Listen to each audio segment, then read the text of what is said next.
Can you see me still? Yeah, we can see you. Okay, it's just I need to keep an eye on the clock because I want to manage the sections appropriately. Yep. Hold on a second. I will deal with it. Okay, good. My name is Don Roberto, and I'm a medical anthropologist by training, and I'm also a practicing shaman, and not just that, but I'm also practicing shaman in the plant spirit medicine tradition. So today what I'm going to do is I'm going to talk about the nature of shamanism to give you an overview, and then to talk about plant medicine itself and what actually happens. How does one become a facilitator? How does one train? What happens in ceremony? And how does one integrate this work? And there'll be space for questions and answers, Q&As, according to what comes up in the talk. So hopefully, I know we've got an Indian audience. Hopefully you can understand my accent, my English accent. And if there's anything really important that you want to have expanded on, explained, please let me know. So welcome everybody. I'm going to talk about shamanism briefly and to give you an overview of what it is we're talking about. Shamanism is a very, very old mode of consciousness. And essentially, it is the ability to master certain frequencies of human consciousness.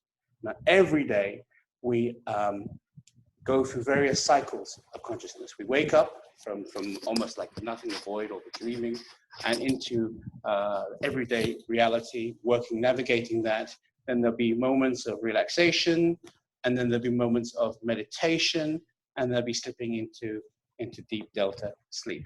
So there's kind of cycles within that. But even within this whole continuum, there are certain frequencies that are very special, and those are the ones that enable shamans to access different ways of knowing and different levels of knowledge.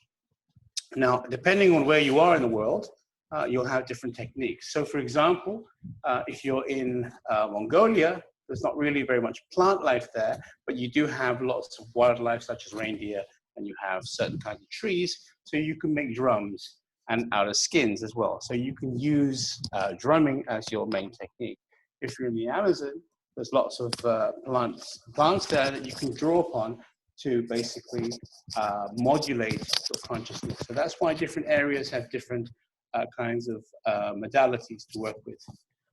So a quick question here is why does shamanism exist? I think primarily its function was evolutionary, in the sense that back in the day, our ancestors wouldn't have done anything, particularly if it didn't have a function, if it didn't aid. So if you cast your mind back in your imagination to the Ice Age, for example, the person that had the ability to divine where potential food was would have an advantage. And if they could do that without necessarily having to travel there and back and save calories, then that would give them an evolutionary advantage.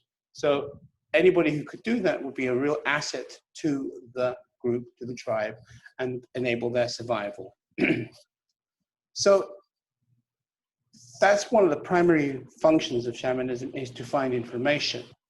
Another function is healing.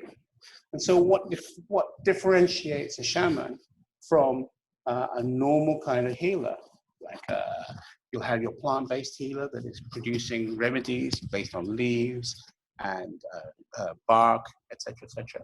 And you'll also have kind of bone setters, people who can physically work with you. What the work of the shaman does when they're healing is quite different, because in these traditional societies... Robert, your mic is rubbing against your clothes, I think. Oh, I see. Thank you for... So it's, yeah. Okay, much better. I'll try and be aware of that. Yeah. Okay. So in traditional societies, there is this notion of spirit, of soul.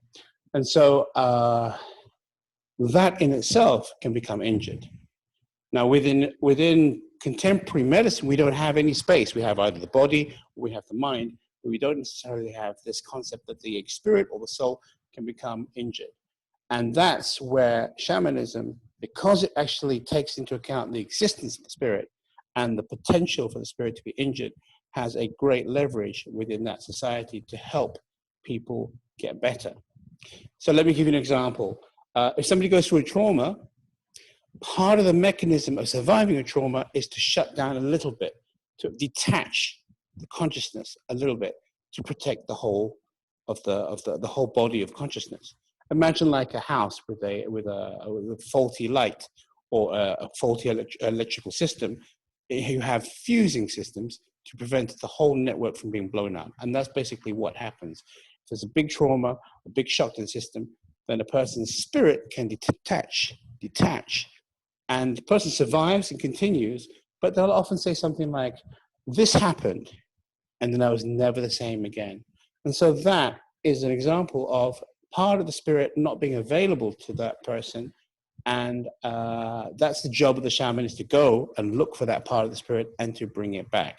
And we call that soul retrieval.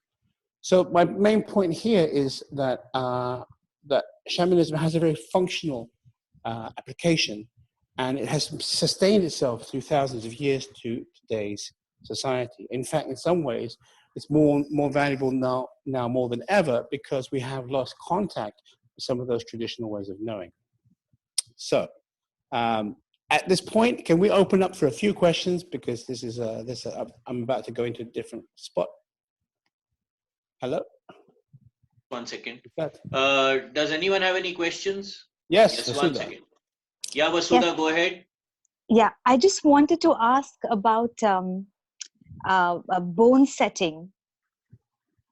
When you said they could reset bones. Do you want to elaborate on that question? No, I think you said something about being able to set bones.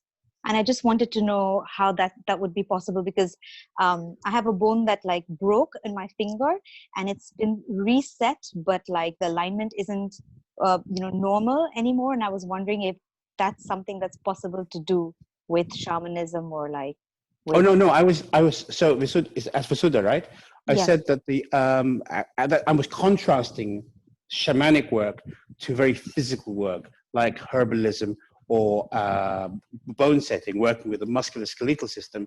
In that's very physically based. The work of shamanism is very much in the imaginative realms, but these are realms that exist and are powerful in their own right. Does that make it? So I brought in the example of the soul retrieval as spirit being disconnected. Makes sense. I completely get it. But you're saying that there is something that exists where they can work with the bones through energy, like energy work that can be very physical, and they can reset your bones. Many tribes have a role, which is the bone setter, the person of wisdom that knows how to reset the body's alignment and the musculoskeletal system. Yes, that's right. And how would I be able to find these people? Would you leave some recommendations? Depends where you are. Links. Depends where you are. I'll travel. Vasudha, can we take it offline? Okay. Yes. Okay. Perfect. We can do later. Yeah. Yep. Okay. Great. Thank you. Perfect. Connect with me. You. I'll talk to you about this. Okay. And will we be talking about ayahuasca as well? We will be. Yes. We will be. Perfect. Okay. That's the basic idea. Okay. Great. Thank you. Devendra, you have a question? You need Devendra? Yes. Very nice to talk to you today. I want to likewise. ask you that even in India, we had ancient medicine practices called Ayurveda, natural medicines. Yes. So, of course, now times are different and we have so much of research and new medicines by pharmaceutical companies. So how does modern medicine meet with ancient medicine? But when you say modern and ancient, what do you mean? And what do you mean by meat? So when you talk about herbal medicine, it was at a time when we didn't have big pharmaceutical companies. People lived in nature and they used nature wisely.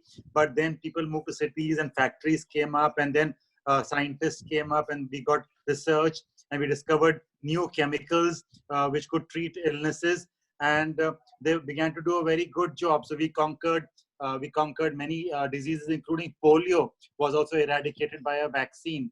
So the thing is that we've got science on the one hand, which is using chemicals and doing research and developing medicines. And then we have the ancient knowledge, which was gathered in the Amazon, also in India, many other parts of the world, including Egypt, which was natural medicine. So, how relevant is ancient or natural medicine in today's times when research is being done so strongly, and then you have antibiotics and you have steroids? So how do we compare both these types of medicine?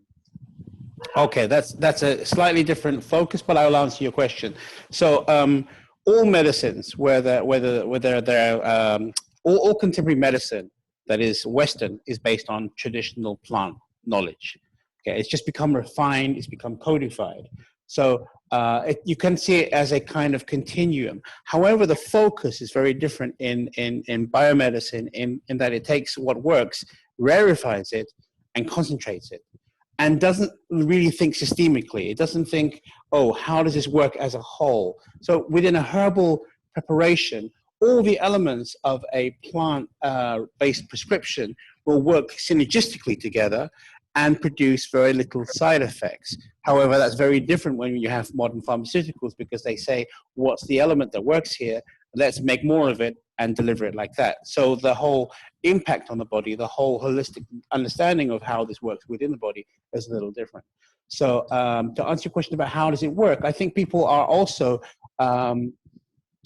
they're developing a little bit of exhaustion with this kind of magic bullet application, and want something that is more holistic in terms of how it works. And that's why there's a lot of return back to traditional modes of knowing and traditional ways of working with the body. Does that answer your question?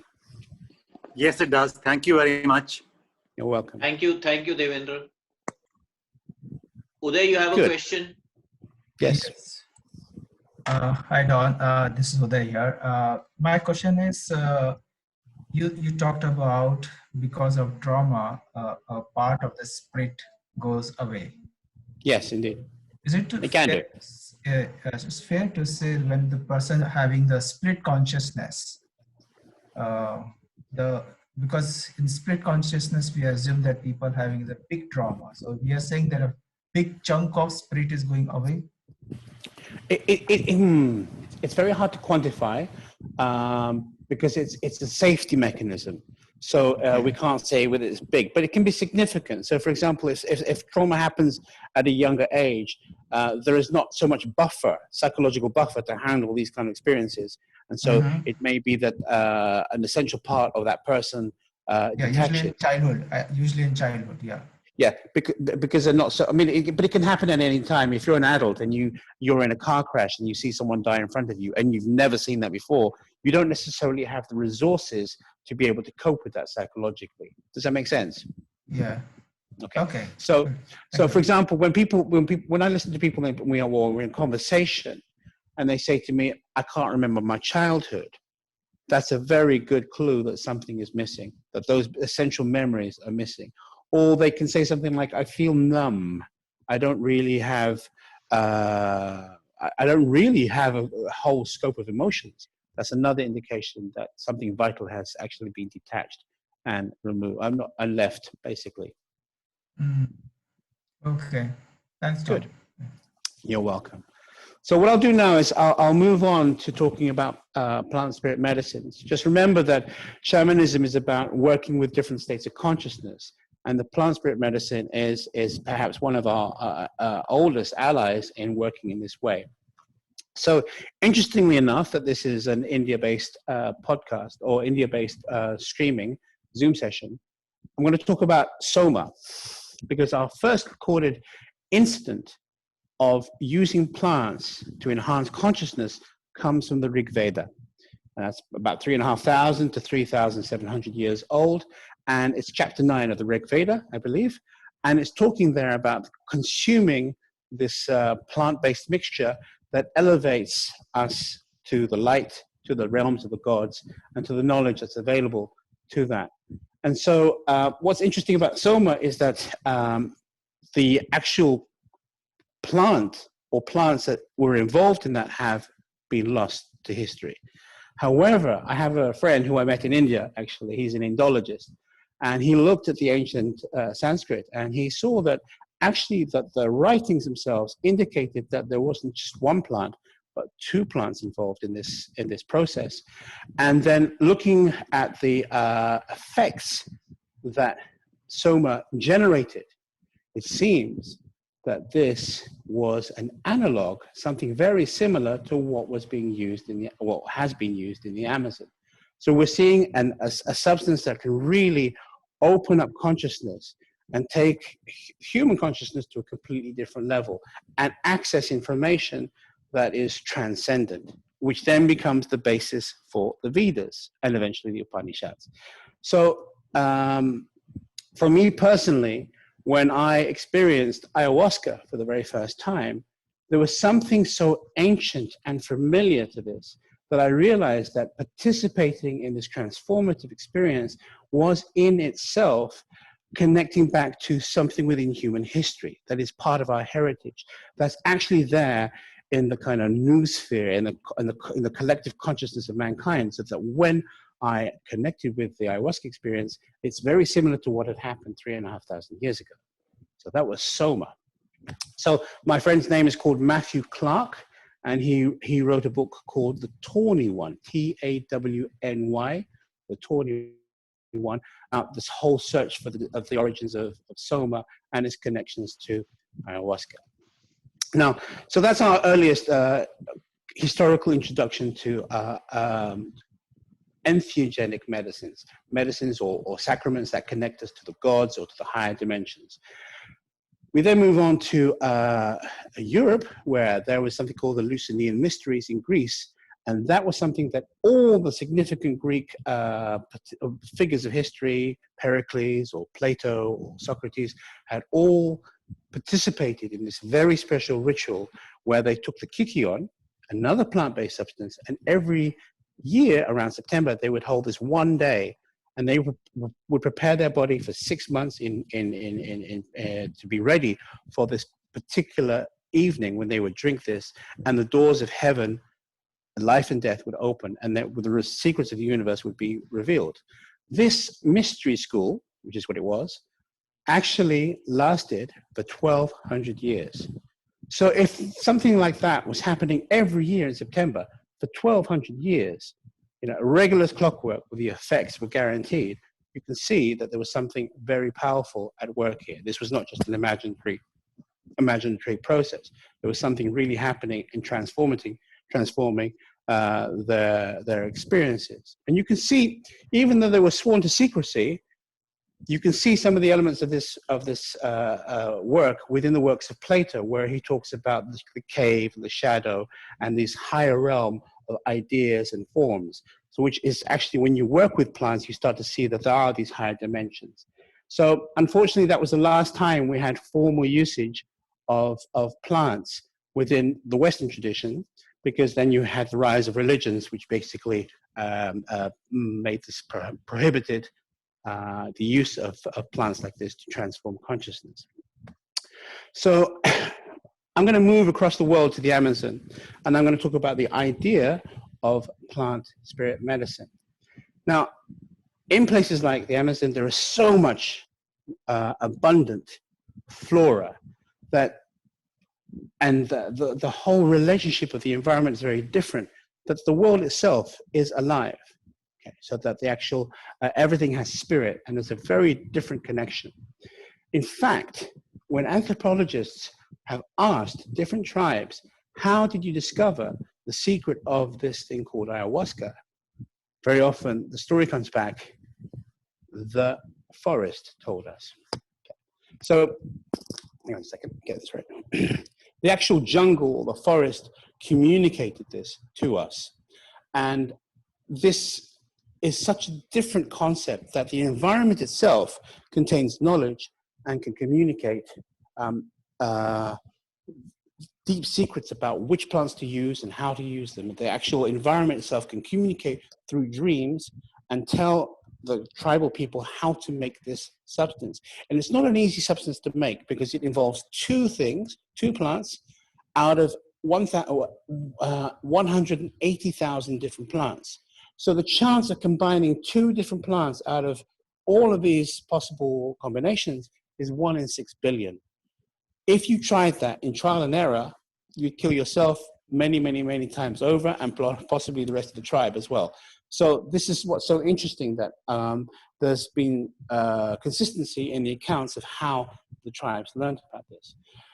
So this idea is that plants themselves are alive, plants have consciousness, and when you think about it, plants have been here a lot longer than animal forms. They were the first life form to emerge from the sea, to colonize the land, and after they came from the land, then the animals were able to come after, you know, the amphibians, the reptiles, and all that grew and developed and evolved alongside. But the plants were here first. So the biologists say that on the land, the plants have been here for 500 million years. So they've had a long time to figure out the nature of existence. You know, in comparison, we've been here, according to some, for 2 million years. So it's a fraction of the time that plants have been here. So they have an awareness, they have a consciousness. And this is very problematic for traditional biologists, because they're not used, they think of consciousness or mind or awareness as being something that is the product of a complex nervous system or big enough brain. But plants do have awareness. They are very aware of what's happening in their environment. They respond to it in real time. They make choices, they make decisions, they create strategies. And so they have all the facets, if you look at it on this way, of intelligence and consciousness.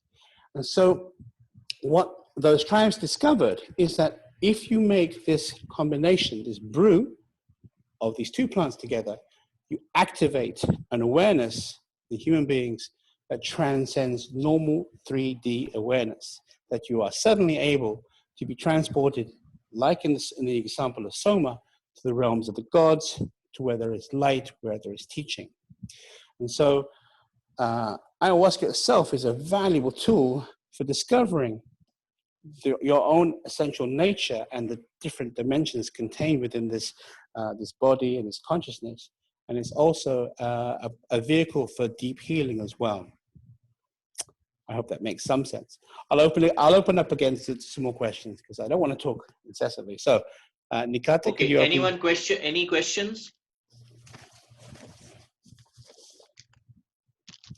No questions. Somebody must have a question. Ah, Naresh. Yes, Yes, Naresh, Naresh. please go ahead. Hi. Oh, it's, Hi, it's me. It's Devanshi. Hi. Hi, Robert. Oh my goodness, Devanshi. Yeah. Hi, gorgeous. Yeah. How are you, Robert? My I'm good. question is,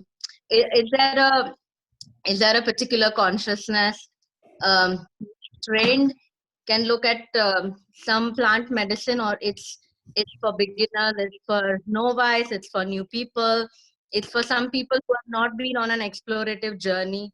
Sorry, I don't know if the question is relevant at this point of time in the talk, but I still thought I'll ask you because this is my question for a long time. So can you just reformulate that question? Is this for everybody, or who is it for? Yeah, I just want to ask that, is it for everyone, or you need to have a certain preparedness, or you need to have done certain kind of self work, or you need to be into some grounding practices, some grounding exercises? How do you look at like that to a general mass of population? Okay, so I will answer that in more detail, but what I'll say that right now is that this is really for somebody who's prepared to be open-minded. Because if you have already come in with dogmatic skepticism and disbelief, then you're not going to necessarily be open to discovering what it has to reveal to you. Does that make sense? So, you know, this is an openness to experience is the most key thing. And it is tough work. This is not a joyride. This is really, because it's profound. In essence, what happens is that intelligence of ayahuasca, that spirit, that presence, once you take it inside you, it actually looks at the nature of your soul, where you come from, where you are, where you potentially could go to, and what stops you from manifesting your highest potential. And then it gives you work to do, to clear the blockages, whether they're ancestral, whether they're personal, whether they're personal trauma, whether there's self-belief, all kinds of dynamics and possibilities. And so unless you're prepared to do the work, this could be an even more difficult experience than it needs to be. It's often challenging. It's often challenging, but you have to be ready. It's not a joyride. It's not. We're not looking to get high or out of our heads or anything like that. It's not recreational. It's definitely a transformative, transcendent experience, and that in itself needs a kind of mindset and a readiness. Hang on a second. Something's happening in my head. And a readiness to be able to confront not only or to encounter the spirit of the medicine, but to encounter yourself at a very different level. People have a lot of kind of delusions, and this actually, although it's classed as a hallucinogenic, it strips delusion from our consciousness. It makes us take a good look at ourselves, and that is, for many people, quite terrifying. Does that make sense? Wonderful. Thank you, Robert. Thank you so much. And I'll continue listening to the rest of the talk. Thank you. Thank you, Good to Nick. hear you. Good to hear you too. Good. Does anyone else have any questions at this point? Okay, I guess, Robert, we can move on. Not too many people know about ayahuasca, etc. in India, basically. So, you know, we'll have to take them through it. Yeah. I will definitely take it bit by bit. So, so in a sense, what's really amazing about hang on, my focus. What's really amazing about ayahuasca is that it is an experience like no other. It is the opportunity to really dive deep into your own consciousness, to dive deep within levels of being and understanding that are not normally accessible. So that's the most beautiful thing about it. Let me tell you about my own personal experience. I wasn't looking for this experience. I wasn't looking to become a shaman. I wasn't looking to work with plant medicine. In fact, what had happened 20 years previously is I'd read about it. I read about it in a book by a person called Michael Harner. And Michael Harner wrote a book called The Way of the Shaman. And in the first chapter, Michael Harner was an anthropologist who went to Peru, and he worked with the Shipibo, Conibo people who had this brew. And he begged and he begged and he said, please, you know, I want to do this. And they said, no, no, no, you're not ready. You're not ready. And he persisted and persisted and persisted. Eventually, they allowed him to drink this. And he had the most wondrous, powerful, multi-leveled experience talking to beings and going here and there and everywhere in the universe. And so in the morning, what happened was that the shaman came to him and said, well, first you went here, then you went there, then you had this conversation with this group of people, but they always say the same things. And then he basically recounted the whole thing from beginning to end in extreme detail. And what was really amazing when I was reading this, because the chapter ends with the phrase, and the shaman, he recounted everything beautifully and accurately, but the shaman was blind. And I was left with an impression like, oh my goodness, you know, if the shaman's blind and yet sees with such power and such accuracy, there has to be something real about this. And it really made a big impression upon me. However, I said to myself, look, it's in Peru, it's too far away, it's too expensive, too many mosquitoes. I'll just store it in my head and, you know, I'll remember it. And it's a nice story. And that's the end of that.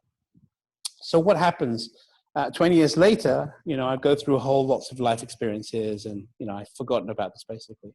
But basically I was living in Taiwan and I get this message on Facebook.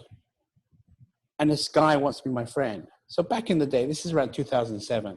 I don't know if you guys remember early Facebook, but if you were interested in certain something, maybe it's soccer or maybe it's, you know, rare movies or strange movies, you could find somebody who was also interested in that. So it helped you find people with similar interests. So this guy was also living in Taiwan and he asked to be my friend. And so I checked his interests. And the first thing he said was shamanism and then ayahuasca. And I was like, oh, well, hang on. I remember ayahuasca. I read about this 20 years ago. But hang on, he lives in Taiwan. How can he be interested in ayahuasca? And so what happened is I then wrote to him and I said, so what's this thing about ayahuasca? How can you be interested in ayahuasca? Or, you know, what's the story there? You live in Taiwan. He goes, we have the same plants here that could do the same job. And I was like, no. He said, yes, we do. So I was very interested. And what also happened that same week is that I met another person in a different city, and we had a normal conversation. He was a very orthodox, straight guy doing a PhD in business. And we had a very normal conversation over lunch. And then he said to me, I have something for you. Here. And he reached down, and out of his briefcase, he pulled this jar of brown liquid. And I said to him, I don't drink coffee. And he said to me, this isn't coffee. This is ayahuasca. And I said, what? He said, yes, it's ayahuasca. And I said, well, do you know so-and-so? So the two people lived in the same city. And he said, no, I don't know the first person who contacted me. And I was like, okay, all right, I get this. So for me, that was a signal. That was a calling. Because, I mean, look, Taiwan is as far away as you can get from the Amazon as possible. So here in the same week, after 20 years not hearing this word, I'm suddenly hearing it again. And I'm going, okay, there's a message here. There's a signal. So the first guy comes back to me. He writes to me, goes, we're going to do a ceremony in 6 weeks when it's Chinese New Year. Do you want to come? Do you want to join us? And I was like, oh my goodness, how can I not come? I've received such a strong signal. I would be stupid not to join you.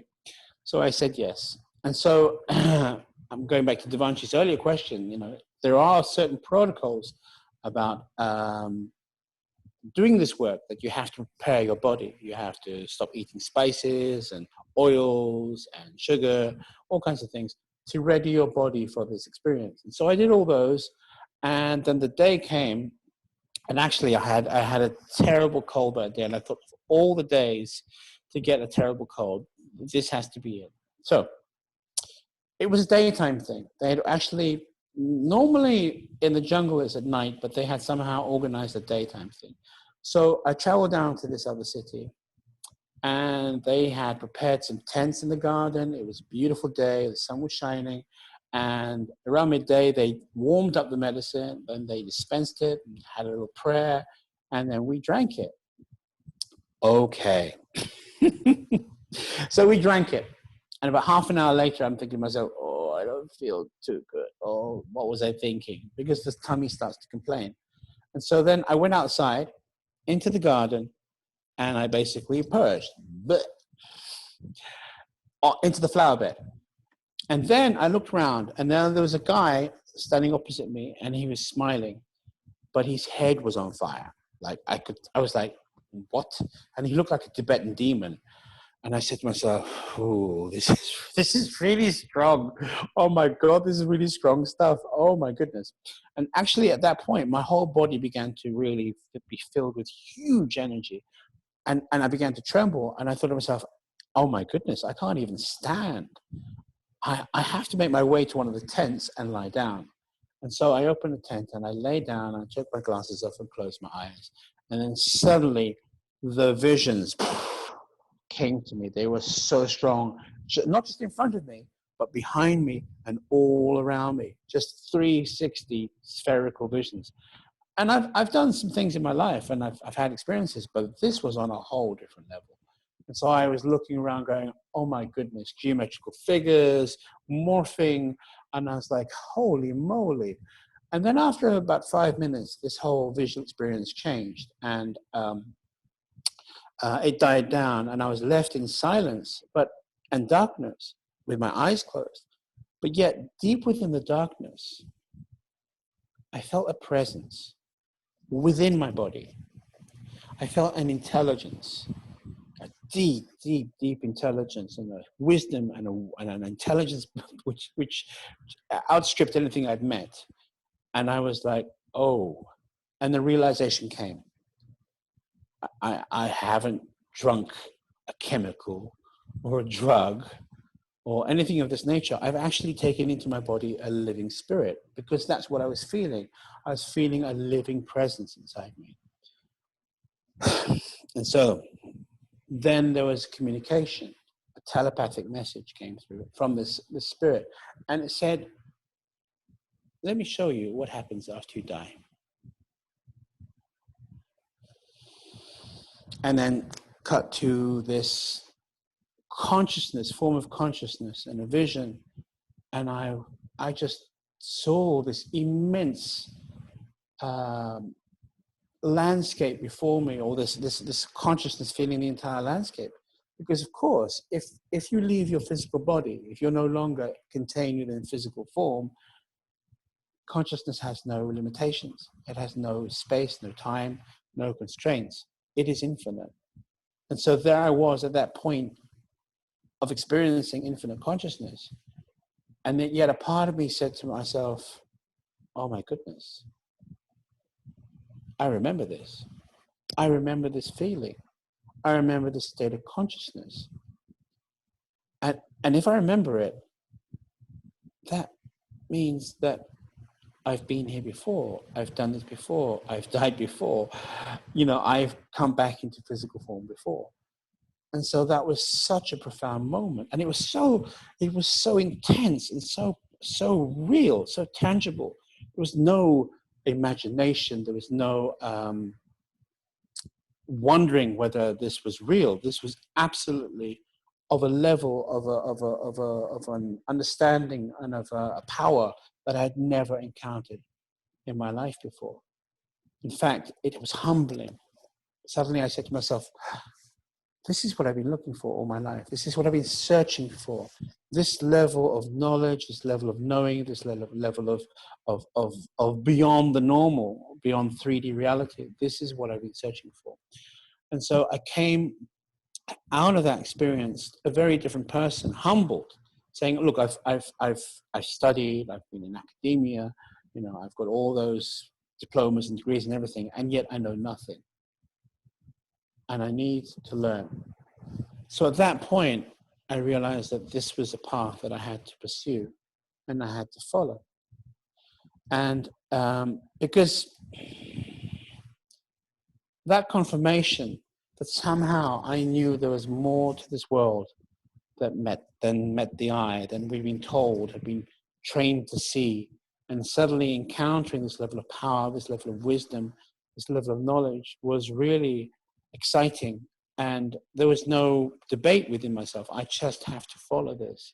I've been shown this, and I need to discover more. So I began to explore, and I began to journey, we call it journey, with ayahuasca, and to be revealed more and more and more of these realms. Because essentially what you're doing and what you do with ayahuasca, and why we have the visions, is that there's the gateway to different realms is opening, so that we can actually experience transdimensional, multidimensional nature, and experience different realms and explore what really is what really lies beyond our normal consciousness. But it takes time to navigate these different dimensions, different realms, to experience them, to develop some kind of expertise in navigation and understand the process. And as I did that, many people came to me and said, can I experience this too? Because I developed a certain kind of facility and a certain kind of expertise. And so I would then allow them to sit, to experience this, and I would be their guardian as they went through this. Now, you can imagine that sometimes these experiences would be quite challenging. And I began to realize that I needed to learn more. Because I was teaching myself, and I was drawing on my own experience. But sometimes these experiences for other people were very tough, and I needed to know how to navigate and guide them through these stormy waters, so to speak. So what happened was there was somebody living in a neighboring city who had experienced the original Peruvian medicine, and had done it many, many times. So accompanying the experience of ayahuasca are something called Icaros. And these are sacred songs that help to contain the experience, to guide the experience, to help people navigate within the experience, to control the medicine, basically. So I asked her if she would teach me some of these songs. She said, actually, there's somebody in the region, in Japan right now, who is an expert. You know, she said, I'm good, but this person's even better. So I wrote to this person and said, look, please, will you come over? Will you fly over? I'll pay for you. Teach me these songs. And so they came over and we did ceremony. And suddenly, when they sang, everything changed. The whole nature of this experience became much more controllable, and much more focused, much more powerful even.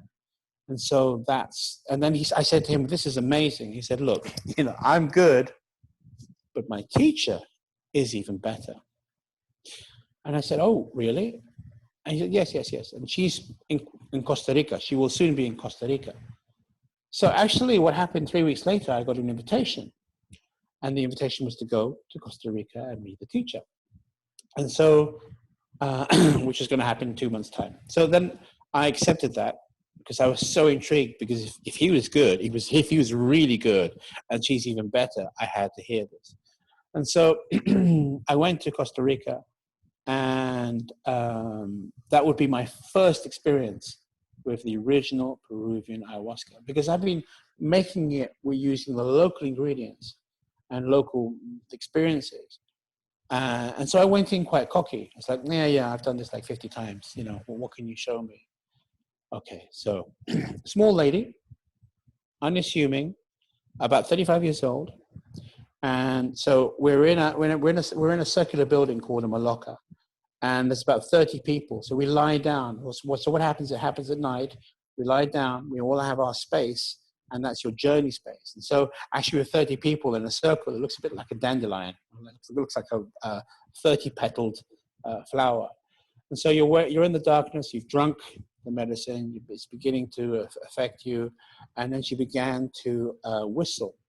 And her whistling was amazing, because I was sitting there going, how is it possible that her whistling contains all the sounds of the jungle, all of it? And then she segued into humming. And I swear, I kid you not, suddenly the air was filled with hummingbirds, like hundreds of them. I was like, so of course, they're not physical hummingbirds, but they're hummingbirds from a different realm, who are coming into the space to support the work, the healing work. And so actually then what happened was she then began to sing the melody. And my response to that was an intense dislike, like an absolute desire to flee, which I didn't understand at the time. And at the same time, I had tears streaming down my face. And I crawled out of the Maloca, the building, on my hands and knees, saying, I'm so sorry. I didn't realize I was this sick. I'm so sorry. Because essentially, the medicine had awoken whatever traumas I had that needed to come out. Okay. It was going to really work on some very, very deep stuff. And so I spent the first experience processing a lot of childhood trauma, not in the sense of remembering. I didn't remember the details, but the emotional imprint of that trauma had been buried so long that I didn't even know I carried it. And that's what had to come out. In order to facilitate my healing and my growth, that imprint within my physical body, within my consciousness had to come out. And so it was a very, very, very tough evening. And all throughout, this woman sings and sings and sings and sings. And she's calling this energy out and out and out.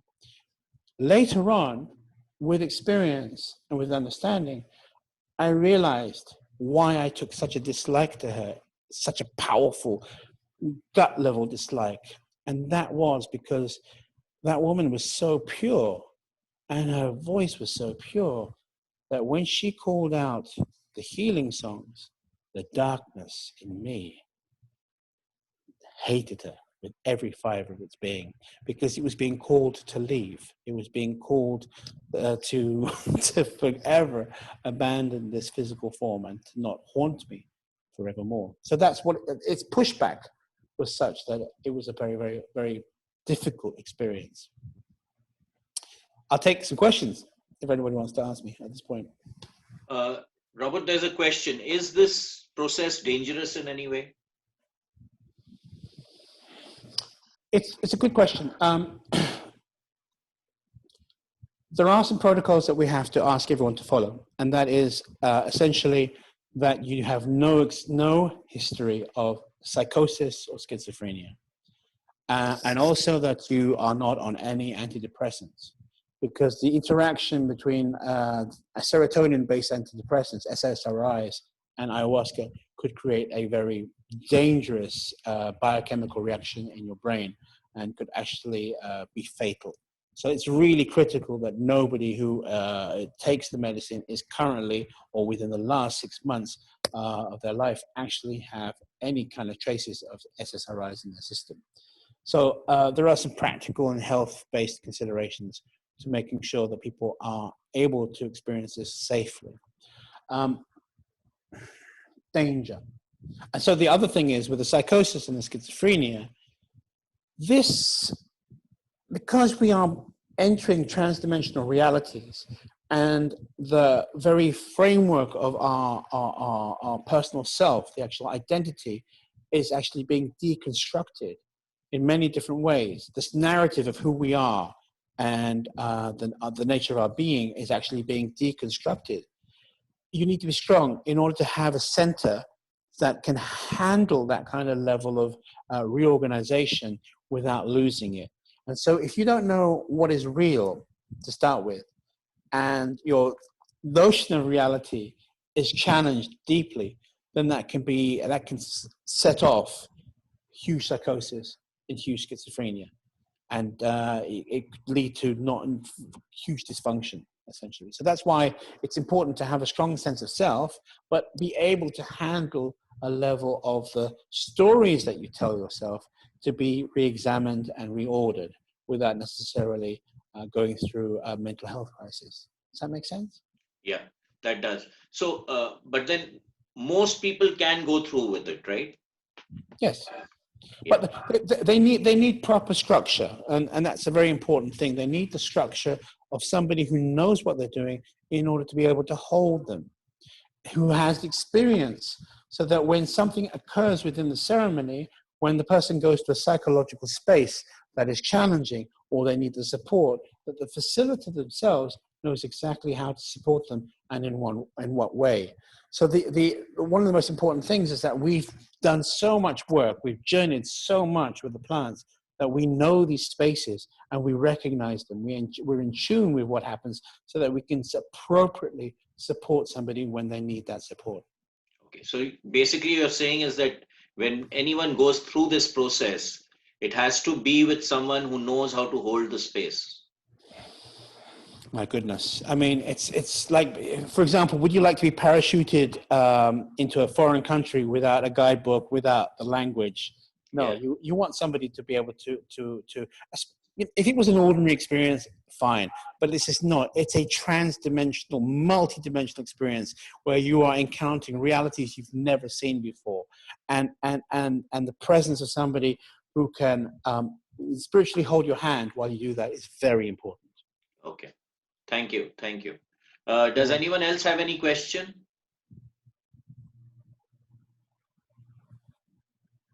Yes. Okay, Vasudha. Again, so I've done a lot of research on ayahuasca previously, and because it's such a popular experience for lots of people to have, I'm sure there's a lot of commercial places and people have had bad experiences. Would you maybe give us, leave us with some links or places that you recommend that are completely safe? I can very easily. I mean, I think, I'm not sure if you can see my name here is spiritoftheamazon@gmail.com. What I do normally when there's no coronavirus situation happening, yes, I can see that. When that's happening, we organize every year retreats in the jungle with my own teachers. This is the thing. So they're very well held. They have integrity. And it's comfortable. There are flushing toilets and showers and all that, and decent food. So definitely, it's something I can recommend. Yeah, Vasudha, we will be taking this forward. So there already is a shamanism group, a tech group which we've created. Okay. And we will be taking this forward. So people who are interested, we will definitely, organize something. Okay, and I've also heard about shamans who go through the experience of consuming the ayahuasca along with the person who's experiencing it, like a new person who experiences for the first time. Can you tell me what the shaman does for that person at that point in time? Do you know what I mean? Like, not really, because usually it's not a one-to-one experience. Usually there's a group of people, a small group of people, 10, 15 people. So we have to drink alongside you, because yes, you're that's what I shifting meant. consciousness and we shift consciousness alongside you, and we're able to tune in and track everybody where they are, more or less. And so you say, what is that person's experience? There's a multiplicity of experiences that can happen. The ayahuasca experience is not one thing. It's according to who you are. Your spiritual standpoint, or where you start in your journey, is very different to the next person, and then another person. What you need, what you require, very different. And so what the plant is going to do for you, how you're going to experience it, is going to be very different from the next person. For example, somebody may drink, and the medicine, the intelligence of the plant sends them to sleep. 30 seconds, they're asleep.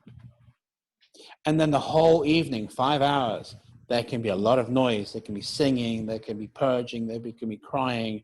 There's a lot of processes that are happening. And yet that person doesn't wake up. So why does this happen? Because often that person's mind is so active that if they go into the journey, the experience, with that mind still so active, then they would not be able to learn very much. And so the medicine is making a judgment call and says, for you today, we need to do some very deep alignment work without your conscious mind getting in the way. And so I need you to go to sleep. Another person, for example, yeah, it does happen. I mean, and they wake up going, did I miss something? Yeah.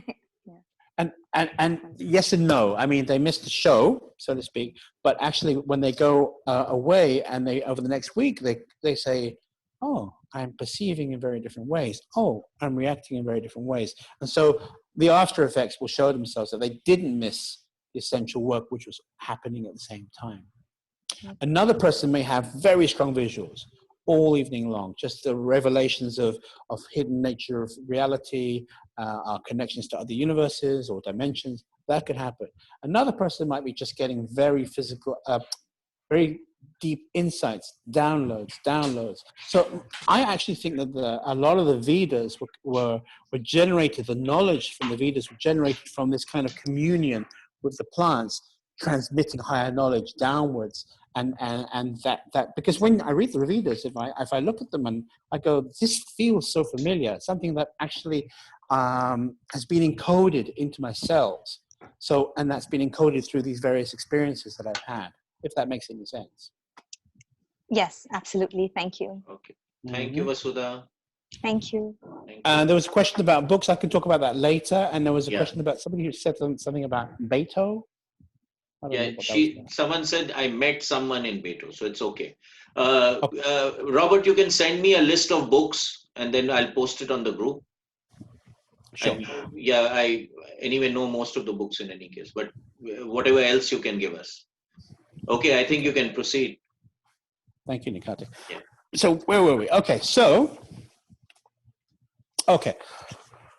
what's amazing about this work is that it reveals to me that our sense of identity often derives from the stories we've been told and the stories we tell ourselves. I am this kind of person. Or your parents may say, oh, you're this kind of person. You come from this family and this is how we are. Or you're an Indian or you're a Chinese person. This is how we are nationally. These are our values. Or you're a boy or a girl and this is how boys are. This is how all these kind of stories end up shaping us. And then we have our own relationship with these external stories and our own internal stories, which define who we are. Now, they're great in a sense because they help us to have a strong sense of identity, to navigate the world in that way. But at the same time, they also constrain us because they limit the quantum possibilities of who we truly are or who we truly could be, because we become so identified with this story or collection of stories that we think that's the whole thing, right? Does that make sense? I hope it does. And so it can be a vehicle for transporting ourselves and our identity through the world, but it also could be limiting. And so when we drink the medicine, often those stories come up for updating, because we're not just this story, we're not just this identity, we're not just this form. Our consciousness has many, many levels to it. And so, but in order to access those levels of consciousness, sometimes it's important to deconstruct, to remove certain illusions as to who we think we are, and to be shown something that can allow us to accept higher levels of reality or higher notions of who we truly are. It can be challenging sometimes, and sometimes there's an experience called the ego death, and that is very powerful. It can be challenging in the sense that you're encountering something that is transcendent, that is something so powerfully spiritually powerful, that is way beyond the normal human ego. But in order to access it and to really go deep into that consciousness, this proud, delusional self has to go. And so sometimes people enter a kind of void experience or a bardo experience where all sense of identity is stripped away from them. And that in itself feels like dying. The loss of identity. It's not permanent, but it is a temporary process. It's one where you have to keep calm, and this is where the facilitator comes in, where they actually help the process of allowing that person to go through this mini ego death experience and come out the other side. So the terror is in letting go. The terror is in accepting that you don't know everything, that your map is not the map. Your map is only part of the map. And so once people go through this experience, of course, they're not like jelly, like they have no identity thereafter, but they have a deep connection with nature. That's what really marks this kind of experience, that they have really powerfully connected with the transcendent, that their ego is not just ego 1.0, it's an upgrade, it's ego 2.0 that knows the coordinates, the GPS coordinates of the divine. Okay, so that's why it's such a test, it's such a rite of passage to go through an ego death. And that's why, again, I come back to that, that's why the facilitator and the facilitator's expertise is vital to help somebody go through that passage safely and securely and process that experience. Because if you imagine that you're doing this at home, because actually to make ayahuasca is fairly straightforward, but to be able to handle the experiences that come up through it, that's a whole different ballgame. And so imagine you're at home and you go, oh, I'm just going to try this. I've read the recipe, and you drink, and then suddenly you're launched into multidimensional worlds. Your ego is stripped away from you. It can be terrifying. And that's why, that the experience of a facilitator is vital. So I didn't expect to do this work. And so I even asked that, I talked about the lady in Costa Rica, and I said to her, will you teach me? And she said, no, I don't teach anybody. She held a beautiful, beautiful space, beautiful ceremonial space, but she wasn't willing to actually teach anybody. So I had to find teachers. So eventually I went back to Peru. Do the spirits found on earth? Yes, these are very much, just a side question. Somebody said, are these spirits earthbound spirits? Yes, they are. They have a 3D presence, i.e. they have a physical body, but they also have an awareness and a consciousness that extends into different dimensions. Okay. So anyway, I went back to Peru, and I found that there's a tribe. I found there's a tribe that are called the Shipibo, and they're very willing to teach their tradition to outsiders. And so what's really involved here? It's a lot of detoxification to start with, because we come in as Westerners, you know, we've been eating all this kind of food, all this kind of spices, all this kind of oils, and we want to make our body a receptacle for being able to receive the energies of these plants, which are quite subtle. So what we do is we begin a dieta, it's called a dieta, a regime to cleanse the body. And you have the same thing in Ayurveda, basically. You have this whole deep cleansing thing. But this purpose is a little bit different. And then we begin a process called dieta, which is to connect with specific plants. Okay. So the whole idea here is that when we do this work, we're not alone. It's not just this self or this person that is holding the space. We work together with allies. Okay, so no matter what form of shamanism you are practicing, you never, ever, ever do the work by yourself. You always have spiritual assistants or spiritual allies. And within this work, we have plants themselves that are allies that help and guide us. And so the mark of a shaman with experience in the plant spirit medicine is that they have lots of alliances with different plants. Okay, they have received the wisdom, they have received the energies, the vibrations of all these different plants. And 1 second, I want some water.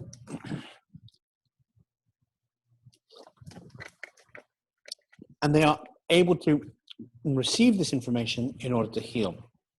So how do you get this connection?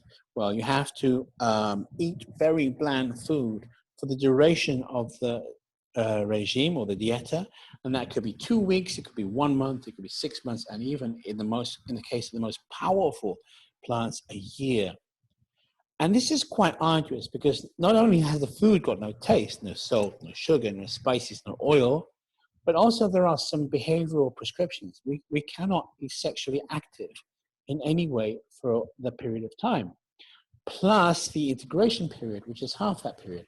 So if I do a 2-week dieta with a plant, I need to spend another week integrating that. So that's 3 weeks. If you do 6 months, you need to do another 3 months integration. That's 9 months. So it's a very challenging path to training because it needs discipline. And part of that is that we're asking the plants for knowledge, we're asking the plants for wisdom, we're asking for them for connection, and we have nothing to give them. They don't necessarily, what can they do with money? They can't really, they don't need it, right? So how can we have a reciprocal relationship in terms of reciprocity? They're giving us something and we give something back in return. What we do is we actually offer our material pleasure. We offer our discipline. We offer our sacrifice. That is the currency of exchange for learning from the plants. And so we make a covenant, we make an agreement. Let's say I want to learn about rose, the healing powers of rose, or the healing powers of oak, or any of those major plants. They often have a healing dimension. And so what we're doing is we're saying, look, I'm going to sacrifice X, Y, and Z for a period of time, please. And then we take a little bit of that plant every day, a little bit, to forge a connection, to forge an energetic connection. And so actually, the way it works is by being. When we're dieting, we're often in the jungle or in a remote place, which has no distractions. There is no socialization. Very much a lot of time is spent by yourself. And the normal rhythms that we expose ourselves to are disrupted. So you might find yourself needing to sleep at 10 in the morning. Just suddenly there's this huge wave of tiredness, and you just have to respond to that and sleep. Now, what happens is that the plants are often teaching us through our sleep, are often rewiring us energetically throughout the days and implanting knowledge that we don't necessarily even know exists until the time comes to activate it. And so, let's say, I mean, I've done long dietas and nothing seems to be happening, right? Until you finish the dieta and you go off and practice and actually use your skills, and then you discover that you've actually gone up another level. You've actually learned a whole bunch of things that you didn't even know you'd learned. They're suddenly manifesting that. The importance of dieta is that the main vehicle for holding space, for guiding people, for protecting people is through the voice. When we sing the Ikaros, we're actually not just singing with our voice, but with a vibration, that higher energetic of the plants is actually what drives the medicine, is actually where the medicine is contained.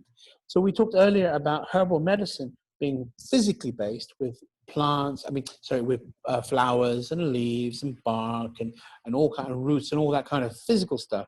But here we have an aspect of the plant's medicinal quality, which is its vibration, which is actually woven now into our own body energetically, so that when we sing, the vibration of our voice carries the energy of rose, oak, or any of the multiple plants that we can train with. And that is what really drives and empowers a medicinal ceremony. Not just what you drink, which has its own effects, but the guidance system is the calling in of all the plants, and the plants are resident within our bodies, so that when the time comes and we sing, we have this whole support with us, and the plant spirits themselves are within us and operating out of our voice to go inside the person's body. What's amazing with Indieta is some of the experiences. So for example, often when we are doing a training, then we also have supporting ceremonies to help deepen the training. And I've had the plant spirits come to me and say, look, we're working on aspects of you you don't even know you have. We're working on aspects of your operating system that are dysfunctional and you don't even know, because it's invisible to you. It's been so much part of your wallpaper of your life, your existence, that you don't even know there's anything wrong with it. But we're telling you, you need to up your game. And so we're going to fix that for you. So that's amazing, because their vision is such, because remember, part of the plant's consciousness isn't resident in 3D reality. It's resident in higher dimensions. And so when they look at us, they see us from that higher viewpoint. Imagine you're at the top of the mountain. You can see all around you for hundreds of miles, as opposed to being down in the valley, which is, where our consciousness is, and we can only see what's in front of us or immediately around us. So they have a very different perspective. And so they can look into us and say, yeah, this isn't really in your highest good. We can help you take that out. And so that's part of the healing in ceremony itself, and also in dreams. Often when we're dieting, when we're under a formal contract to learn with the plants, the dieting process means some of those dreams become very lucid, very powerful. They may not make any immediate sense, but there's a sense of transmission, of communication, of teaching within those dreams that are often symbolic and are not necessarily for the ordinary consciousness to understand or decode, but are appreciated and understood at the level of the entire system. I'll take a break there if anybody wants to ask any questions. There were some questions earlier. Let's have a look if there's any chats. Hang on. Any messages from there? Oh, so it was about teenagers. Okay, let me go back to that.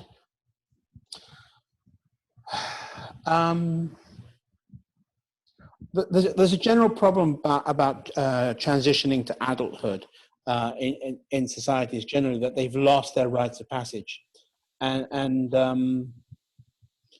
it's a tricky one. Even for women, even for the girl to womanhood.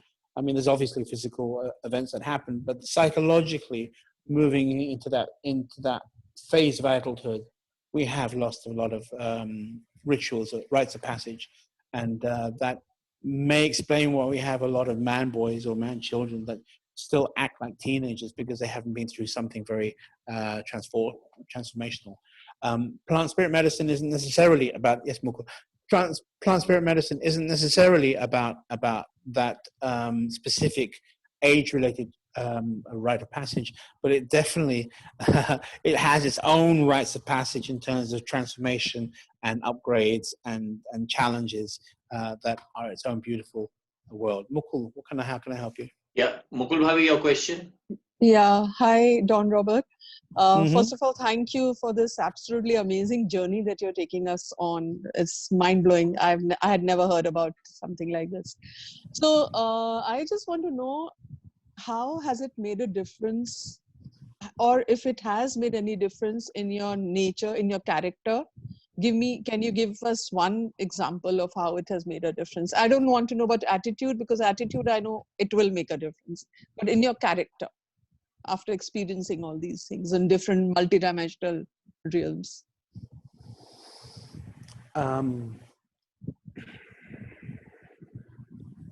I would say gratitude. Okay, Gratitude. but then that is also attitude. It's attitude with gratitude. Gratitude with attitude. You're asking him a trick question. She is. No, but it sounds so glib to say attitude, gratitude, but it's really a deepening of that wonder and that appreciation. That, yes, it was there, but it's really been honed, and that connection to nature is much stronger, because when we work with the plants, they really do become part of us. We are creating, when you do those training periods of the plants, and I must say, I must say that the dieta, the healing dietas are not necessarily just for professionals that you want to become a shaman. They can actually, so when we organize for people, they come to the jungle and they do profound healing with the plants. They can learn at the same time, but often they're going through levels of transformation and letting go that is really, gives them a lot of leverage in their life. Tremendous leverage. I mean, the cliche about ayahuasca is that it's like doing 10 years of therapy in one night, because so much happens, so many levels are activated, and so many things are cleared, that the measurement of your growth is very obvious. I've talked to people 6 months later, and I've asked them, what's different for you? And they can say, wow, everything, really. My relationships, what I connect with, how I am in the world, how I relate to nature. I mean, on many, many different levels, there's so many changes. And even in how they walk the club. I mean, I remember there's one Japanese guy, and he was always in black and always very serious. And then 6 months later, he's wearing Hawaiian shirts and riding a Harley. And, I was like, okay, right. It's really, really has, because he was very somber and very serious. So we can, this work isn't wishful thinking. It really does. I mean, if it was, I've got no time for kind of, new age wishful thinking. Because it's, just affirm yourself to this kind of, no, it's got to be real before I get engaged with it. Thank you. Thank you. Thank you so much. Thank you. Ravindraji, you have a question? Yeah. Good evening, Don. Good evening. I have a question that when someone wants to start the journey for shamanism and all that, you said one has to be in some resistant food and other this thing during the period for the preparation time. Now, do the shamans, when they do practice shamanism, do they have to become, because this is related to plant consciousness, do they have to become vegetarian, or they can have all the food in the world? Oh, okay. So are you talking about the shamans themselves, or people experiencing this work? Yeah. Actually, I guess both. I guess he's asking for both. Okay. Interestingly enough, there is one major prohibition for both participants and shamans, but even more so for the shamans. And that injunction is no pork. No pork. Okay, so we're allowed to, we're not, obviously it's better to be vegetarian generally, but there's no injunction against eating chicken or duck or beef or whatever if you want to do that. But the injunction is no pork indeed. And the reason given, I mean, this is across the Amazon, it's basically because the frequency of pork is so low. Okay, and the plants themselves do not like pork. So if you have plant energy within you, they recoil. They really don't like it at all. So it's actually forbidden. And so I'm actually half Spanish. So part of our culture is chorizo, some ham products, and so that's actually forbidden to me for now, for forever actually. So that's just the cost. of this work, this path, having to forego that. And I'm okay with that. Okay. Thank you so much. You're welcome. So there's a question over there, raw food or cooked food. About who asked that? Hang on, let's have a look. So it says that when you say plant-based food, are you referring to raw food or cooked food? I mean, both are okay. I mean, it's just well, when I say plant-based food, when did I say plant-based food? You didn't say that, but I mean, referring to what a shaman or a practitioner who's going to do the ceremony should eat, does it have to be raw food or cooked food? Oh, they can be cooked vegetables. It's no injunction. Except when we're training, everything is without salt, without spices, without oil. So we can't fry anything. We can boil it, or we can grill it, or we can roast it, but we can't fry it. Oil is also prohibited during this period. Yes. Okay. It's not forever, just during the training. Yeah. Okay. I think we're good to go, Robert. Okay, great. Rabindra, did you want to say something? No, he's over. He's already. He's gone. He's already asked you. Yeah. Okay. So it's as a training part, it's very difficult because a lot of isolation is involved, and of course, there's no sexuality for X amount of time, which in the initial phase is very challenging. But then it's a bit like how do you say it? Black Miara? How do you say that word? Nikate, help me out here. What word? Black Miara? Black Miara? Black Mirror? Is that it? No, I'm not getting what you're saying. Celibacy in the Indian Celibacy. Brahmacharya. Brahmacharya. Brahmacharya. Yeah. Okay. Okay. So you were sounding a little like blackmail. I was wondering what you're saying. Yes, the tradition of blackmail is exactly what I'm saying. Okay, so celibacy. So the process of celibacy, it's like fasting. The first initial phase is very, very challenging. But once the energy settles, then it's much easier as a practice to maintain that. So the reason why there's fundamentally within plant medicine, why celibacy is important while we're training is that the plant energy itself roots itself in your power of creation, in your reproductive abilities. And so that's where it starts to grow. So you imagine what happens is that when we declare a covenant, an agreement to work with the plants, to really accept the teachings and do the dieta for a specific amount of time, we're asking it for that energy to grow like a seed within that space, to germinate, to grow like a sapling, and grow within our system like a plant does. I mean, it's not growing physically, but it's growing energetically. So, of course, if our creative powers, our reproduction, our sexual energy centers are tranquil, it's a stable base for the plant energy to root itself. If you mess that up, then everything goes topsy-turvy. So that's why it's actually a very strong prescription to be celibate, to maintain celibacy if you want to train.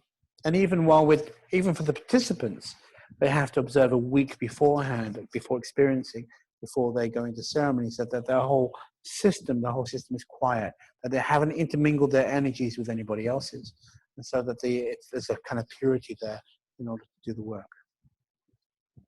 Let's have a look. How are we doing for time, Nikate? Just because I can't see my... I think we got another 15 minutes, maybe. Perfect. Okay, so I've talked about the preparation for clients or people who want to do this. I think, why do people come to the medicine? First of all, there may be a sense of curiosity, which is okay. I mean, a lot of people are talking about ayahuasca now. It is a global phenomenon, and it offers an experience that is unparalleled and powerfully transformative once you go through this. It's very hard to describe it unless you've done it. And then once you've done it, you'll know. And actually, once you've done it, you realize that there are elements of that experience that are ineffable, that one cannot talk about, because they transcend the whole containing things within words. I have a question here about diabetic people or people with asthma.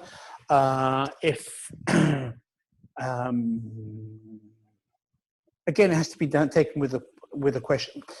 It has to be case by case evaluation as to the degree of asthmaticness and also to the degree of how much the person can control their blood sugar levels. And then we can talk. So where was I? I lost my thread. Hang on. So I suggest don't look at the chat. Finish your talk and then we'll talk about the chat. Okay, thank you. Yeah, that's a better way to do this. Shut your chat. Okay. Oh, so yeah. So the preparation period is important for people wanting to do this. The intention also can be very important. I want this kind of change in my life. Okay, so to have an intention gives you a focus. But sometimes the experience in the ceremony is so radically different that that intention is blown away. Now, why is that? Because the plant's wisdom is such that when it looks at you, scans you, it can see what you really need. It can see what your soul really needs. So you might say, I want X. I want X in my life.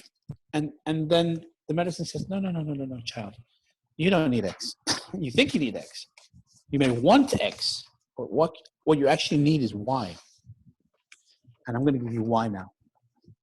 And so we can go in with expectations of it's going to be this way, and then the whole focus of the experience, of the journey, goes in a whole different direction, and different lessons are learned, because that's what needs to happen at this point in time. Sometimes things happen that we just have no explanation for, and it just doesn't make any sense at the time. And then people often come back for a second or third or fourth or even more ceremonies. And then sometimes it's only after several experiences, they go, now I get it. Now I get why that happened then. Okay. There's a trajectory. There's a whole logic and an order that may not necessarily be apparent to you on the ground as the experiencer, but the medicine knows what it's doing. There's a very powerful, intelligent arc or intelligent trajectory that takes the person in a very specific direction. There's certain things to happen at certain times to unlock certain healing abilities or certain manifestations of consciousness. And I've seen this over and over again. So intention is beautiful, but the person has to be ready to allow the medicine to take over and to show what the real story is, what the real lesson is. Now, the format that I have for my ceremonies is that we have a briefing. That's very important. I need people to be prepared. So I talk about the history and connection with plants and all that. Hang on, get my camera's out of focus. Hold on. Whoa. Nearly, anyway. And then I talk about the actual, the timeline, what is going to happen when, and then I talk about the kind of things that they can experience within the ceremony. One of the most important things is to keep listening to me singing, because I will sing for the whole 5 hours, 4.5, 5 hours. And that singing isn't just musical. It's not just something for your entertainment or to keep you, busy. It's actually very important to structure the space. And also, most importantly, because your sense of self can begin to dissipate or crumble or disappear, and sense of time can become diluted or dilated. So sense of self, sense of time. And so what remains is the ability to hear and the ability to follow the song to guide you back to 3D reality or to ground you always and to guide you through your experience. So that's very, very important. Sometimes the karas themselves, they can make you feel really bad. And it's not because I'm singing horribly or out of tune, but because the power, the vibrational power within the ikara can start to call out what doesn't belong and what doesn't serve. So there may be imprints, or we talked earlier about emotional imprints or belief patterns or ancestral trauma. And that's what we're calling out. We're saying, come, You don't need to hold this in you anymore. And so the next phase then, and it's important to keep listening, not to close your ears or run away or anything like that. But the important thing is thereafter is to be aware that this is a cleansing modality, that the plants are working very hard to pull the things that you don't need out of you. And so if they're pulling things out of you, they have to come out somehow. So sometimes what comes out is just air. You're breathing out. You don't even know why you're breathing out, but just a torrent of air coming out. Sometimes there are silent tears that come down. And sometimes there is the purge, okay, that suddenly you just go, uh-oh, oh, and you purge. But this is very different to our normal experience of purging, when maybe you've drunk too much, or you've eaten something that doesn't sit right, or you've got the flu. Or, those are pretty awful experiences. This one, how can I say? It's basically a lot of energy is being collected from different parts of your body that doesn't serve you, doesn't belong, and channeled into your tummy. And then when the timing is right, it all comes up. Boom. And so prior to that, you may feel really rough. You may go, what was I thinking of? Who is this guy? Why am I here? Can I do something better on a Saturday night? And then once that energy moves, once it's been purged, then suddenly you realize, oh my God, it's my experience anyway. You go, oh my God, I had no idea I was carrying this. It was invisible to me, you know, or the heaviness of that energy, or that toxicity of that energy. Because some people say, oh my God, I feel like I was poisoned, you know, and then they purge, and then they feel gold light, lightness, you know, sense of stability, harmony. I mean, within seconds, it's like, oh, wow, oh my goodness. So they really notice a difference. And so that's why the purge isn't just like, oh, the reaction to the medicine. It is a whole process of accumulation, and a whole process of really sourcing the stuff that doesn't serve anymore. Because once that stuff is taken out of our system, there's space for new levels of organization, new levels of perception, new levels of being, new levels of relating, new levels of thinking and feeling. And so that's the potential that is now released. Does that make sense? So the purge is very important. It is the way that we can discard that which we don't need and create space for new ways of being. The other way is that sometimes the stuff has to go down. And when that happens, you know, it's not going to be like, oh my God, I had no idea that was coming. Often the medicine itself will talk to you and say, 10, 15 minutes, you should get ready because we need to make a little trip to the toilet. And then that's what happens. The person goes and releases in that way. So the purge is very, very, very, very essential to this experience, because that's the only way you're going to really release a lot of the energetic stuff that you've been holding, essentially. So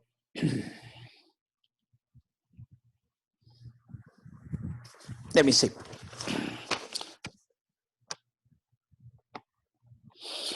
Equally important after all the ceremony work is the integration. Okay, so any shaman any plant spirit medicine shaman worth their salt is going to have an integration or a circle afterwards where you are debriefing, where you're sharing your experiences. Now the value of that is that sometimes what happens is so transitory, so dreamlike, so Alice in Wonderland-like, that by speaking out what your experience was, you ground the experience. By speaking it out, you can remind other people, oh, yeah, that happened to me. Oh, my goodness. Or in their speaking, you go, oh, yeah, that happened to me as well. So it really helps to consolidate the experience, to also see the range of different experiences that people have during the ceremony. To go, oh, this is really, really a profound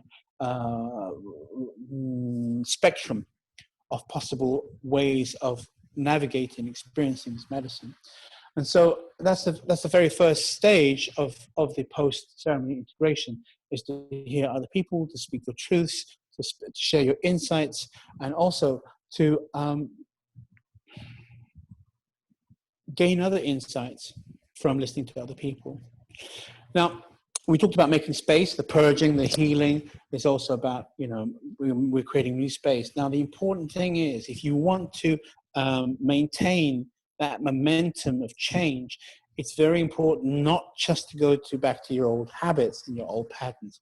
It's now the hardest thing is to listen to the signals that the medicine is still in you. The ayahuasca is still in you. It's not working like it did in ceremony, but its spirit is still within you, and it's going to be saying, why don't you just call this person and reestablish contact? Or maybe you need some carrots in your life. I mean, it can be very small suggestions, okay? But imagine you're on an airplane and you're going to, you want to get somewhere and you have a destination, you have a journey. If you just take a 1%, change in course, you're going to go somewhere very interesting and very different. That 1% over time, that small change can result in an entirely different destination. So some people are looking for the big changes and the whole lifestyle, upheaval. It can happen, but it doesn't necessarily have to happen in big leaps. Small changes, small upgrades can lead to fundamentally big changes over time. But you have to do your homework. So the point is that the medicine will still speak to you and maybe speak to you through dreams or little nudges. And after your ceremonies, it's important to listen to those nudges, those hints, and act upon them, to actually put them into practice. So yes, have more carrots, make that phone call, spend more time in nature, whatever it is. Those small changes, when implemented, because they're not being told to you randomly, when implemented, will begin to cascade through your life. And that also, time is needed after ceremonies for the different experiences to integrate, to form coherent understandings within your system. So it may take 3 or 4 days. Suddenly, oh yeah, oh, I get this. Yeah, wow. Or wow. So these insights can suddenly pop up, and they need time for that.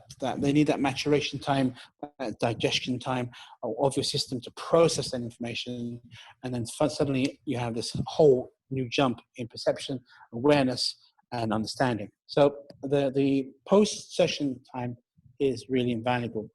And some people ask me, oh, should I do this every week, or how many sessions do I need? This is a very difficult question to answer, because essentially you need to give time for the integration to happen. There are people out there that go from ceremony to ceremony to ceremony to ceremony, and they say, I've done 200,000 million ceremonies, and they're still idiots, because they haven't actually taken any time to integrate and process what they've learned at any level. So I wouldn't say it's the number that you've done or the frequency you've done, but basically, once you've done it once and you've communed with the spirit of ayahuasca, then I would say that basically what will happen is that when it's time, really time, and you're listening, you'll know. It might be, 3 months, it might be 6 months, it might be a year, and then suddenly I need to go further. I need to do more work. You'll just know. So that's the prescription, basically. Follow your intuition. And the other thing about this work is that personally, the only thing I'm going to ask you is that you're open-minded.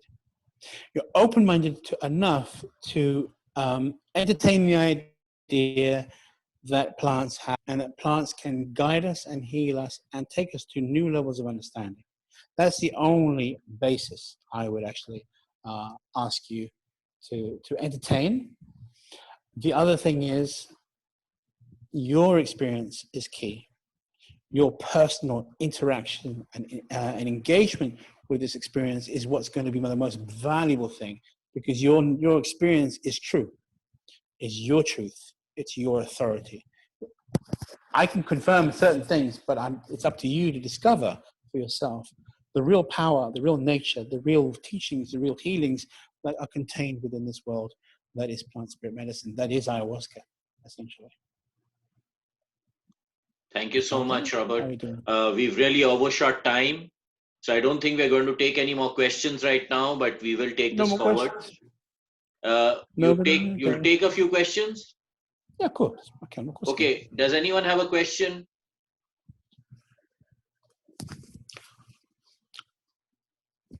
I Okay, would I say guess. that I just want to say, I have worked in India briefly. I would love to come back. Something that could be arranged. My email is spiritoftheamazon@gmail.com.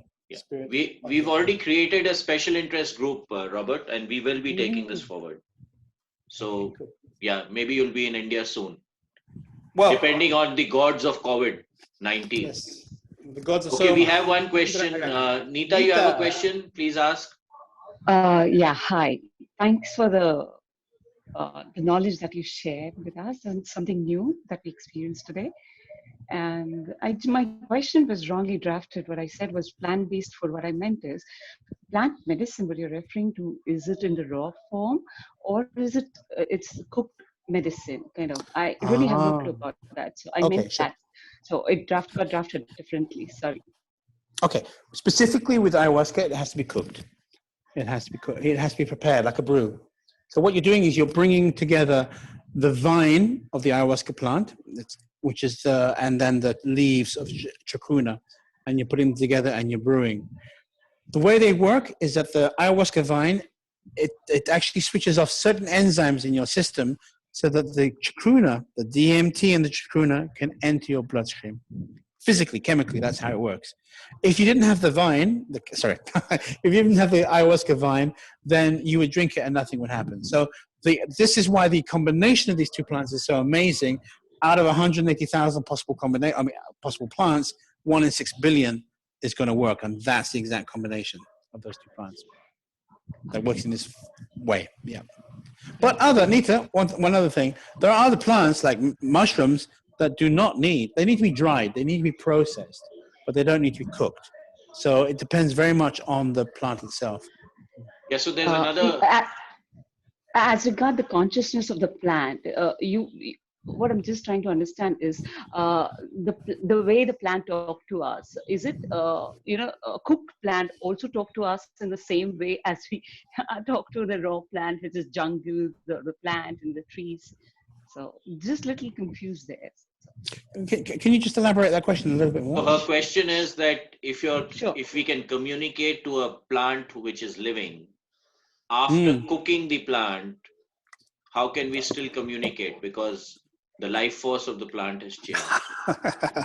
Okay, so yes, so you're basically what I think you're saying is that if we cooked a plant, how the hell can we communicate with it? Because haven't we boiled the living essence out of it, right? Yeah. Yes. Okay. Yeah, beats me, but it works. Okay. But I think what we're doing is we're releasing. We're working alchemically to release the consciousness of that plant into the brew, and so it doesn't die or it's not destroyed through cooking, and so it's actually still bioactive. It's still bioavailable if we take it internally. The other thing I was going with that question is that through this work, that very often one's sensitivity to the living world becomes much more acute. And so maybe sometimes I'm out in nature or I'm with a tree, and I can tune in very deeply to the rhythms of that tree and the actual emotional quality that tree is going through at a very different pace, but still there's kind of an attunement. Does that make sense? Because we are now deeply embedded within that plant consciousness, so it's much easier to connect with other trees and plants and stuff like that. Yeah. Okay. Thank you, Neeta. Thank you, Neeta. Mukta, you have a question? Yeah.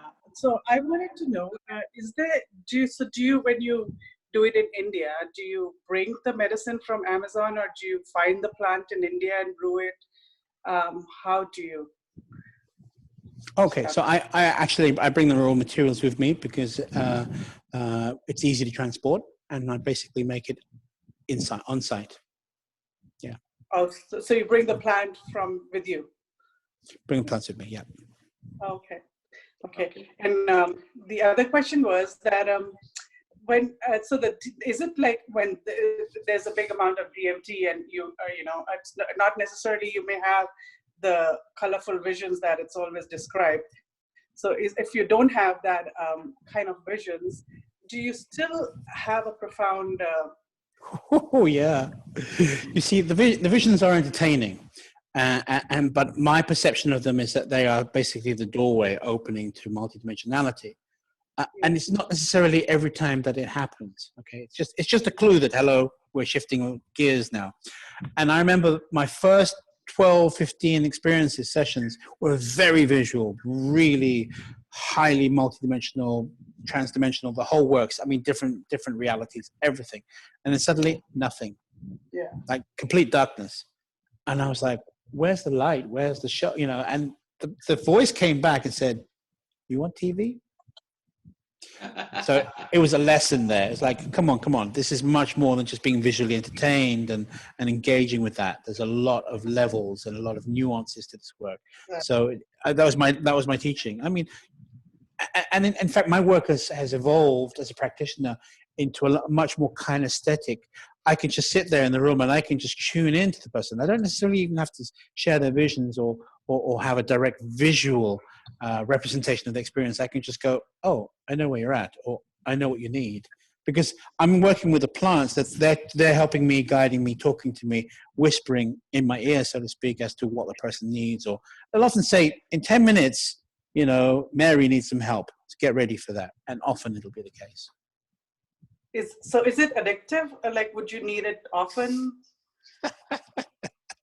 I laugh because every time I look at that little brew, I go, oh, I don't want to drink this, you know. But it's. I mean, and that's me as a practitioner, right? So I should be ready and used to it, because it's not a wonderful experience to drink it. So addictive in the sense of like, give me more, get me higher. No, not at all. You know, there's often, I mean, it's been 3 months since I've journeyed. So, and I'm saying to myself, when the time is right, I'll do it again. So it's not addictive physically. In the beginning, it can be a little bit kind of psychologically addictive, like, what is this? I need to know more. Let me discover more. It's a little bit like that. But once you are familiar with it, it's that kind of impulse reduces and becomes much more nuanced and subtle. Yeah. Does that make sense? Yeah. Okay. Thank you, Mukta. Thank you, Mukta. Yeah, Bua, you have a question? Hemlata, Yeah. Go ahead. My video.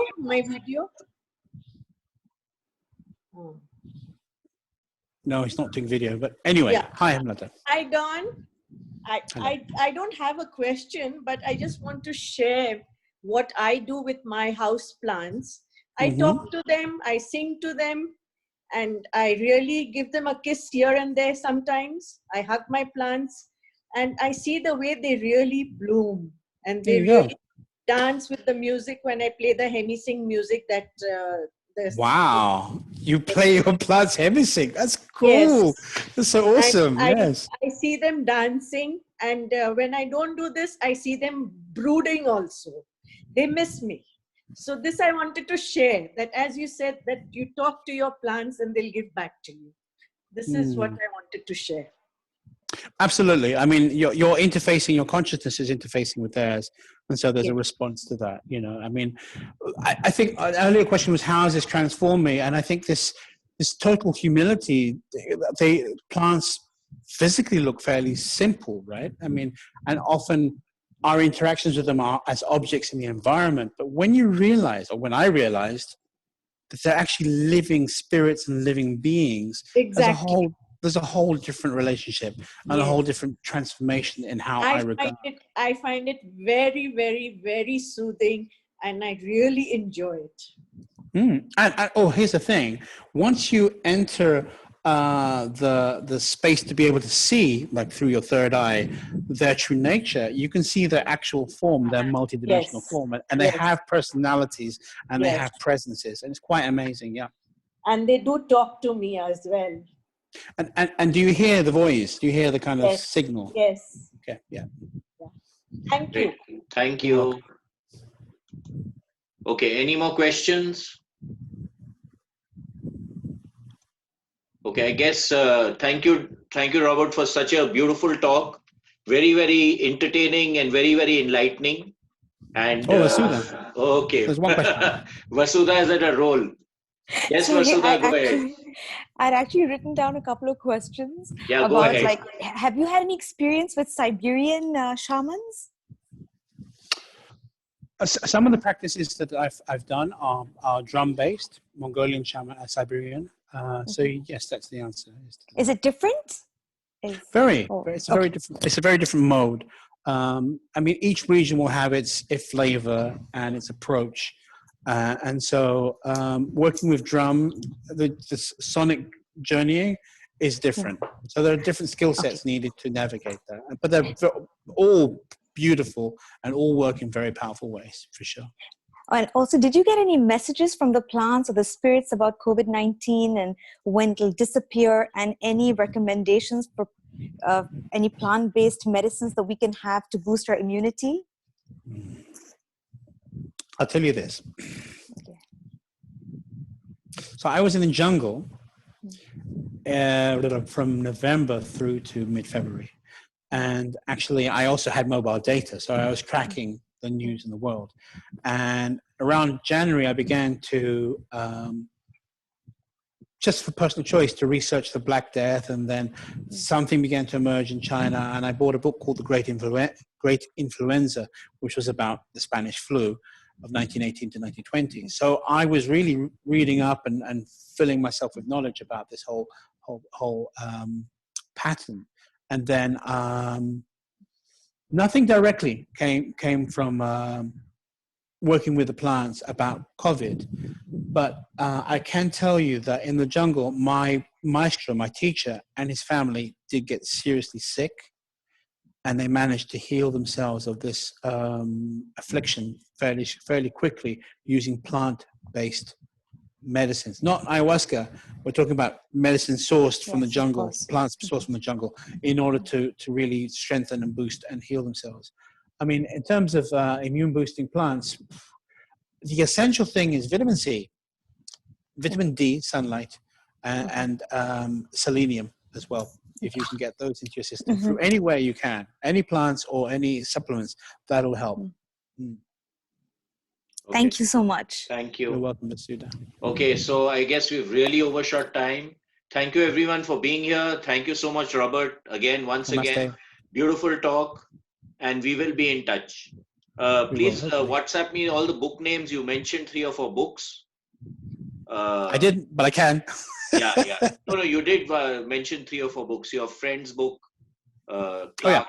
Yeah. Yes, Matthew Clark. You're right. Yeah. So just send me the names of the books and then we'll take it forward. I'll do that. Thank you so much, Robert. Thank you so much.